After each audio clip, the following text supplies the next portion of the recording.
The paralegal opened the door and my brother Brett was already standing, which told me everything about how that meeting had been planned. "Adrian, you should wait outside. Not there's been a complication or we need to discuss something privately first. Just wait outside, the way you tell a delivery driver to leave the package by the door."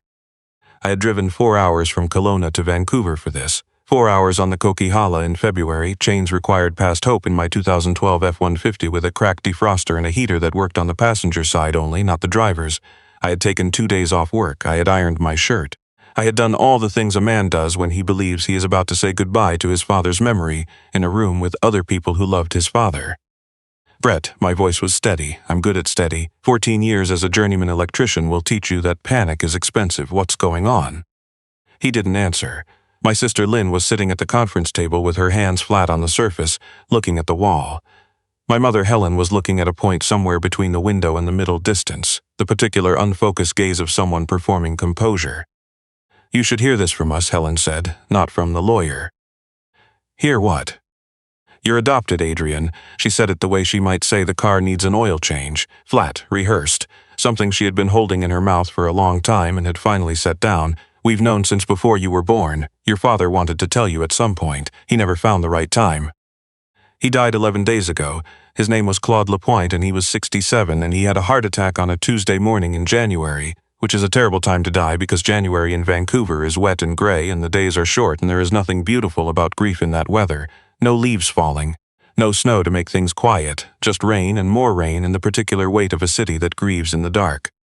The will, Brett said, because Brett had always been the one to cut to the thing. Dad left his estate to biological family only. That's Mom, that's Lynn, that's me. Not you, I'm sorry, it's what he wanted. The estate, I knew roughly what it was. The house in West Vancouver, a detached property on Chartwell Drive that the BC Assessment Authority had valued at $3.4 million. The investment portfolio my father had spent 30 years building.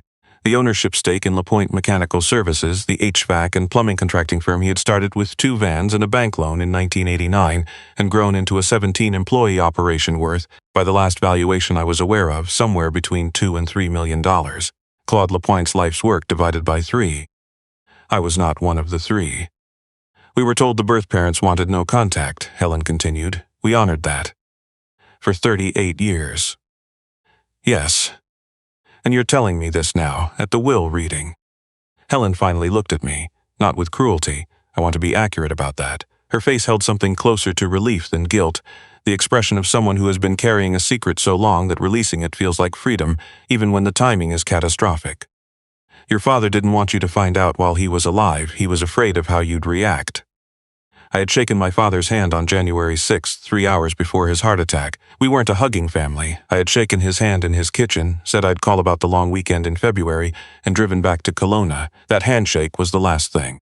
And the man on the other side of it had known since before I was born that I wasn't his. I left the conference room. I didn't make a scene.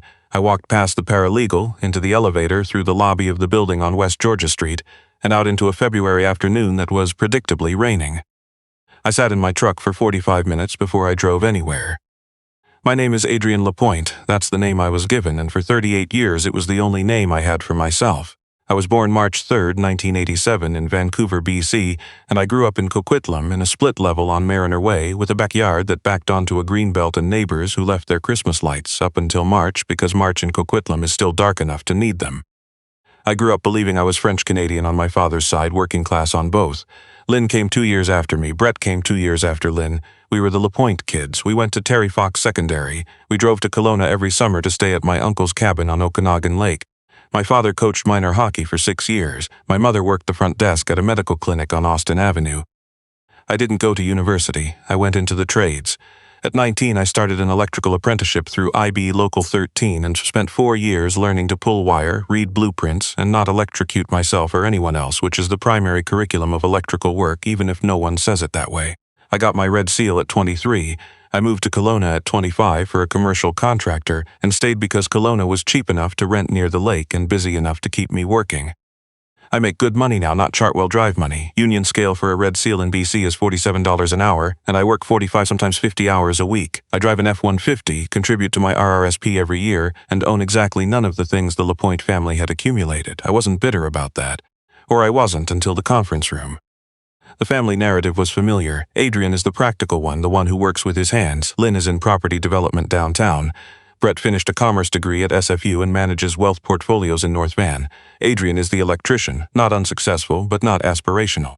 Not the direction the family was moving. I understand that narrative differently now. It's easier to write off a child's ambitions when you know the child isn't yours. It's easier to introduce your son as Adrian, our electrician, with a slight drop in the voice when the word "our" has an asterisk that only you can read. I drove back to Kelowna the night after the will reading, not because I had anywhere to be, because I couldn't stay in the same city as the house I'd grown up visiting, which was now officially, legally, nothing to do with me. I stopped at a Tim Hortons in Merritt halfway through the Coquihalla, medium double-double, sat at a table by the window and watched the highway, transport rigs heading east and west, moving cargo that someone somewhere needed.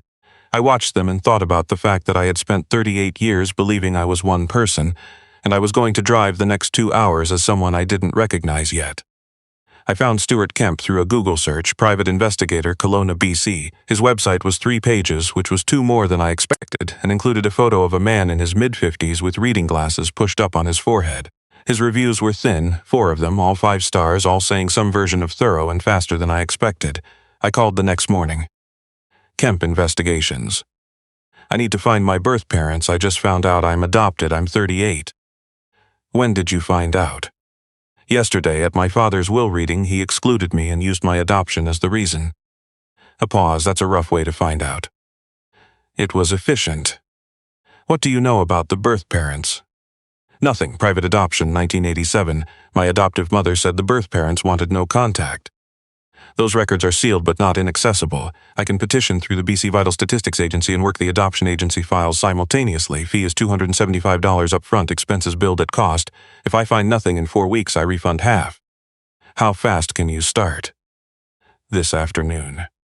Stuart was 56, retired RCMP after 26 years, operating out of an office above a pharmacy on Bernard Avenue, 3 blocks from my apartment. He was not the kind of man who performed being a private investigator. He had a laptop, a filing cabinet, contacts in the places where records lived, and the patience of a man who had spent most of his career waiting out people who didn't want to tell him things. He started with the adoption agency. Private adoptions in BC before 2000 often ran through a handful of licensed agencies, and when those agencies closed, their records had been absorbed into the provincial post-adoption registry. Stuart filed the access request and worked his contacts in the registry while the official process moved at its official pace. 6 days after I hired him, he called. I have the agency records, March 1987, private arrangement. Adoptive parents are Claude and Helen Lapointe, Coquitlam. Your biological mother is listed as Diane Arsenault. She was 24 at the time of your birth. Last known address in 1987, Vancouver. Current address, Gatineau, Quebec. My birth mother is in Gatineau. She runs a small accounting firm there. She's never married, no other children. He paused. Adrian, I have the birth father's name from the original certificate, but I want to make a second call before I give it to you. Why? Because the name I'm looking at is one I recognize from a different context, a professional context. I want to cross-reference some things before I put it in your head, and it changes everything before I've confirmed it. How long? 48 hours. I gave him 48 hours. I went to work. I wired a sub-panel in a commercial build on Highway 97. I pulled cable through conduit in a warehouse expansion near the airport. I ate dinner alone 2 nights in a row and didn't taste either meal. On the morning of the 3rd day, Stuart called. His voice was different, not the measured retired RCMP voice I'd heard in our first conversations, something quieter, the sound of a man who has found something he wasn't expecting and is still deciding how to carry it toward the person who needs to receive it. Adrian, where are you right now? Job site, I can step outside. Step outside. I set down my wire strippers and walked to the parking lot. February in Kelowna, dry, cold, the mountains on the west side of the lake still white down to the tree line. Okay, I'm outside. Your biological father is listed on the original certificate. I've spent the last 2 days cross-referencing the name against corporate filings, property records, and documents registered with the BC Securities Commission. The cross-reference confirms what the certificate says. Stuart. Your biological father is Lawrence Bouchard. The name landed wrong, not because I didn't know it, because I did. Lawrence Bouchard. The Lawrence Bouchard who founded Bouchard Pacific Holdings, the Vancouver-based real estate and infrastructure development company that had been in the news every other month for a decade. The man whose company's name was on 2 waterfront towers in Kelowna, on a bridge contract in Prince George, on a port expansion in Prince Rupert, on a condo project I had walked past on my way to work for 3 years. The developer, I said. The same. Bouchard Pacific Holdings is currently valued at approximately $340 million. He founded it in 1981 with a single property acquisition in North Vancouver. He's 78. He lives in West Vancouver. He and his wife, Marguerite, have 2 daughters. You are not listed as one of his children anywhere in any public record, but you are listed on the original birth certificate filed at BC Vital Statistics at the time of your birth. You are, as best as I can determine, his only biological son. I heard Stuart talking for a few more seconds after that. I don't know what he said. At some point I sat down on the tailgate of my truck. The mountains were still there. The cold was still there. Everything was exactly where it had been a minute ago except the version of my life I had been living inside. Tell me the rest, I said when I could. The rest took 40 minutes. Stuart had pulled corporate filings showing that Claude Lapointe had been awarded a significant mechanical subcontract from Bouchard Pacific Holdings in February 1987, the same month I was born. Before that contract, Lapointe Mechanical had been 2 vans in a residential client list, struggling the way small trades companies struggle in their early years. After the Bouchard contract, my father's company grew steadily and consistently. Larger commercial jobs, better equipment, permanent staff. By 1995, Lapointe Mechanical was the company it became. Every significant growth point in the first decade traced back to a Bouchard Pacific contract or a Bouchard Pacific referral. Stuart had pulled property records showing my parents bought the house on Chartwell Drive in 1989, 2 years after I was born, in a neighborhood that made no financial sense for the owner of a small trades firm unless money was arriving from somewhere other than subcontracting work. He had found a record of Diane Arsenault's 1987 relocation from Vancouver to Ottawa, a payment of $180,000, substantial in 1987 dollars, deposited to an account in her name the month after my birth, originating from a numbered company that traced with some effort to Bouchard Pacific. The picture was clear, Stuart said. Lawrence Bouchard had a relationship with Diane Arsenault, who worked in the finance department of an early Bouchard Pacific project. She became pregnant. Lawrence was 40 years old, already married, with a company whose reputation depended on the kind of credibility that scandal dismantles. He couldn't acknowledge the child. So he found a reliable tradesman, my father, a man whose company was fragile enough that the right arrangement would be impossible to refuse. Lawrence offered Claude and Helen a child, a career, and a house. In exchange, silence. My father didn't raise me because he loved me. He raised me because someone paid him to. I want to be fair. I want to be careful about what I can and can't know. 38 years is a long time to perform affection, and maybe the performance became something else along the way. The hockey games, the drives to Kelowna, the handshake on January 6th. Maybe he came to mean some of it. Or maybe it stayed transactional and I was never close enough to tell the difference. What I can tell you is that the man I called my father died knowing his will would exclude me. He used my adoption as the legal mechanism for cutting me out of an estate that existed, in significant part because of the arrangement made to ensure I was raised comfortably. Whatever Claude felt about me, he let the original terms of the deal stand. I was a line item, and when the line item was no longer useful, it was removed. I drove to West Vancouver 3 days later. Not to Chartwell Drive, to a different address, a property off Eagle Harbor, on the water, the kind of house that doesn't appear on real estate listings because no one who owns something like that ever needs to sell it. I didn't call ahead. If I called ahead, I might talk myself out of going. I pressed the intercom at the gate. A voice, household staff, not Lawrence, asked who I was. My name is Adrian Lapointe. Tell Mr. Bouchard I'm here. He'll understand why. 20 seconds, then the gate opened. The driveway was long, lined with bare arbutus trees, their red bark the only color in the February gray. I parked my F-150 next to a silver Lexus and something that might have been an Aston Martin. I'm a truck person, not a car person, and walked to the front door. He was already there. Lawrence Bouchard was 78. Tall, straight-backed, silver-haired, with the posture of a man who had spent 50 years in rooms where other people were watching him and had learned to stand in a way that communicated nothing except presence. He was wearing a dark cardigan and gray trousers, no suit, the clothes of a man at home who had not been expecting what had just arrived at his gate, but who had been expecting it in some form for a very long time. He looked at my face the way people look at faces they have been carrying in memory, mapping what they remember against what is standing in front of them now. You look like her, he said, not a greeting, an observation he couldn't stop. Diane. Yes, he stepped back from the door. Come inside, please. We sat in a room with windows facing Howe Sound. The water was gray-green, the mountains across the inlet hidden in low cloud. Lawrence poured 2 glasses of water and set them on the table between us, and sat down and looked at me with the focused attention of a man who has rehearsed a conversation for decades and knows that if he says the wrong thing first, it will end before it should. "How much do you know?" he asked. "Enough, the birth certificate, the Lapointe contract from '87, the payment to Diane." He absorbed this without surprise. "I have been waiting for this conversation for 38 years. When Claude died, I thought you might not come, that you'd go back to Kelowna and never know." Claude's will made sure I'd know.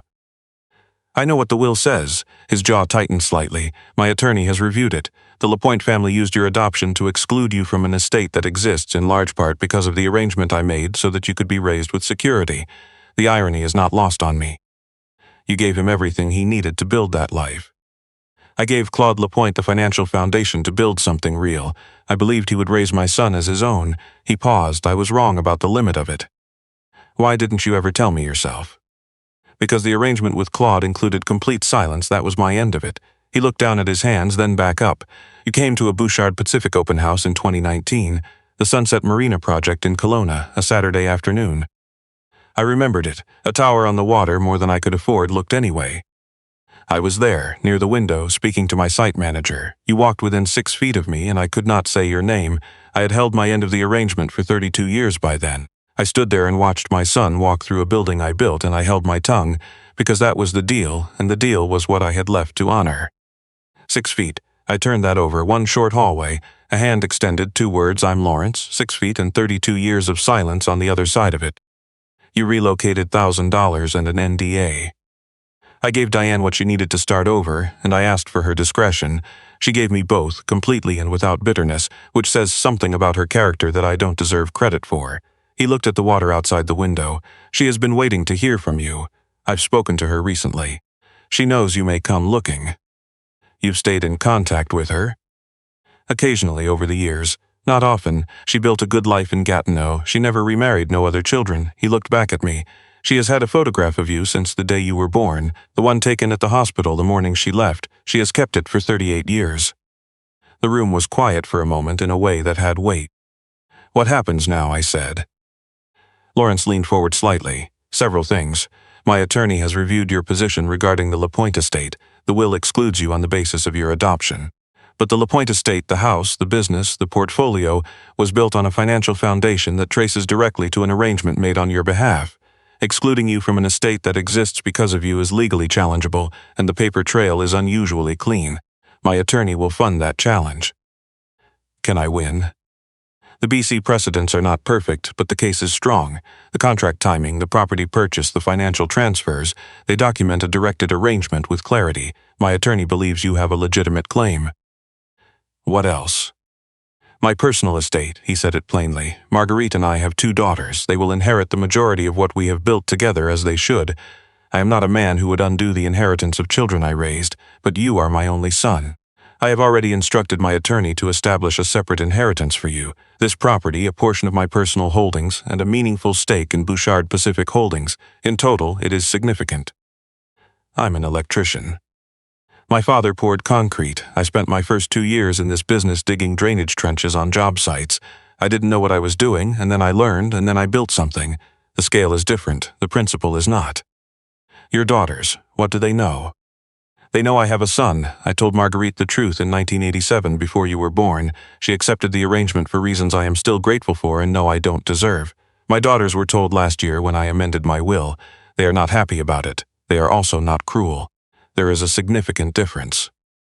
I looked at this man, 78 years old, built $340 million out of a single property deal in North Van, stood 6 feet from me in a model suite and said nothing, arranged my entire childhood from a distance, and then aged quietly while I lived it without knowing he was watching. "Is there something you want from this?" I asked. "From me now?" He was quiet for a moment. "I want to have dinner with my son once, and after that, whatever you want. If you want more dinners, I'll be here. If you want to take the inheritance in the legal case and never speak to me again, I will support both without conditions. I gave up the right to demand anything in 1987. I'm only asking for one meal." I thought about the drive up the Coquihalla, the cracked defroster, the truck pulling slightly left because the alignment was 3 months overdue, the double-double in merit that I'd let go cold without noticing. "What's your kitchen like?" I said. He blinked and then slowly, like a mechanism releasing after a long time under pressure, he smiled, a real one. Not the chairman's smile, not the developer's smile, something older and smaller and more genuine than anything a public man learns to produce. Marguerite cooks. She made dinner for tonight already. She said she thought you might come. She thought I'd show up unannounced. She said if he's anything like you, he won't call ahead. I stayed for dinner. Marguerite was careful with me the way a person is careful with something fragile and important. She had made lamb. She had set a place at the table before she knew for certain I would come.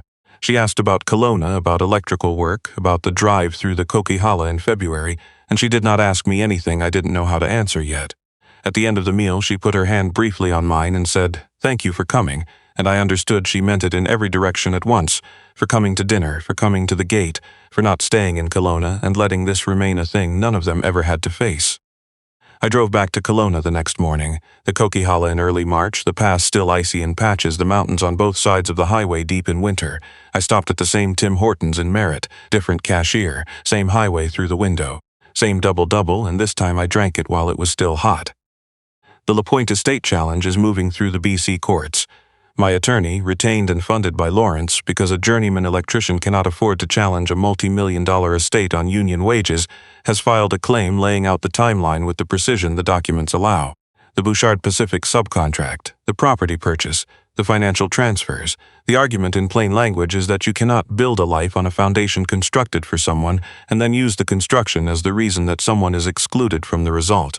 Lynn and Brett have retained their own counsel. It will take time. I am not in a hurry. The principle matters more than the timeline. I flew to Gatineau in April to meet Diane. She was 61. She met me at the door of her house near Lac Leamy with the expression of a woman who has been rehearsing this moment for decades and still does not know what to do with her hands when it arrives. We sat at her kitchen table and she made tea and we talked for 4 hours. She told me about the hospital, about the photograph taken the morning she left Vancouver, about driving east on the Trans-Canada with a check and a non-disclosure agreement and a grief that she said she never developed good language for, even after all these years. She had honored the agreement. She had built something anyway, the accounting firm, the house, a garden she kept immaculate, a circle of friends in Gatineau who knew her as a private but generous woman and had no idea what she had carried for 38 years. At some point I showed her a photo on my phone, Lawrence and I on the deck at Eagle Harbor, the inlet visible behind us, the two of us standing close enough that you could tell we had been talking, not posing. She looked at the photograph for a long time. "You have his posture," she said. "You stand exactly the way he stands." He told me I look like you. She looked at the photograph again, then back at me. "You have his posture in my eyes. That's probably an accurate description of the situation." She set the phone down carefully, the way you set something down when you don't want to let go of it, but you have to. "Are you angry? At me? At any of it?" I thought about it honestly, the way the question deserved. I don't know yet. I'm still figuring out who I am now. It's hard to be angry at something before you understand exactly what it is. She nodded slowly. "That's the right answer." She poured more tea. "I've been waiting 38 years to meet you. I'd like to do it properly if you'll let me." I'm back in Kelowna now. June, late enough in the year that Okanagan Lake has warmed up enough to swim in if you're not precious about it. I'm still pulling wire, still Red Seal, still Union, still the electrician. My F-150 finally got its alignment fixed last month. The defroster still cracks slightly on one side, but I'm getting to it. Some things get fixed when they're ready to be fixed and not a day before. Lawrence and I have dinner once a month. He drives to Kelowna sometimes. I drive to West Vancouver sometimes. He has been teaching me how to read a development feasibility study, how project financing works, how you evaluate a site before the first dollar goes into it. He is patient the way men are patient when they have been keeping something locked away for too long and are relieved to finally be putting it down. He said something last month on the deck at Eagle Harbor. The mountains across Howe Sound were clear for once, the water flat and lit the way it gets on a calm June evening. In 2019, at the Sunset Marina open house, you were standing at the window of the model suite. I know, you told me. I've thought about it more times than I can count, 6 feet, and I'd been waiting 32 years by that point. I told myself, 1 more year, the arrangement will run its course, I'll find a way to say something. I kept saying 1 more year. I looked at the water. You don't have to count the distance anymore. He was quiet. No, but I still do. Every dinner, every drive to Kelowna, every time I pick up the phone, I count it. Not because I'm afraid it will end, because I went 38 years without it and I don't want to waste what's left. Diane is flying to Vancouver in August. Lawrence knows she's coming. The three of us have agreed to be in the same room together once, which will be the strangest meal of my life and possibly the most important one. I don't know what it will look like. I don't know if it will be a dinner or an archaeology or something that doesn't have a name yet. What I know is this. Helen and Lynn and Brett told me I wasn't a Lapointe. They were right. But they said it as a door closing, and it turned out to be a door opening onto something I didn't know existed. I was the child who got the trade instead of the commerce degree, the truck instead of the Lexus, the apartment above a laundromat instead of the house on the water. I was the asterisk in a will designed to erase me. And it turned out the reason I was written out of one story was that I had always been written into a different one, a bigger, stranger, more complicated story that had been waiting quietly for me to find it. My name is Adrian Lapointe. The paperwork might say Bouchard eventually if I decide I want that. I haven't decided yet. Some things can wait. Some things have waited long enough. There is a difference between those two, and nobody tells you what it is, but you figure it out the first time you press an intercom and the gate opens and someone is already standing in the doorway. If you know someone who has been counting the distance between themselves and a conversation they haven't had yet, a season, a decade, 38 years of not picking up the phone, send them this. Not because every story ends with the gate opening, because some of them do. And the only way to find out which kind yours is to press the button.